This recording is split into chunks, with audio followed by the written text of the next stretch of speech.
Guys, check out this 2016 full-blown Ram crew cab 3500 6.7 diesel motor, four-wheel drive. Got the big back doors, showing 260,000 miles on this truck.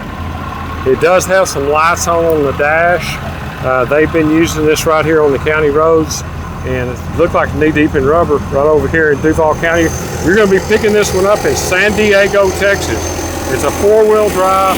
I just checked it, no blow-by, I'll show you that. Got the full replacement front and rear bumpers. Pretty nice stand-up truck, guys. Check it out online at cmauctions.com. No minimums, no reserves. We're online at cmauctions.com. Amigos, aquí estamos en Duval County con esta chulada de camioneta. Es una Ram 3500, es un 6.7 Cummins diesel. La va a levantar aquí en San Diego, Texas. Tiene desde el año 2016, tiene 260,000 millas de uso corridas en ella.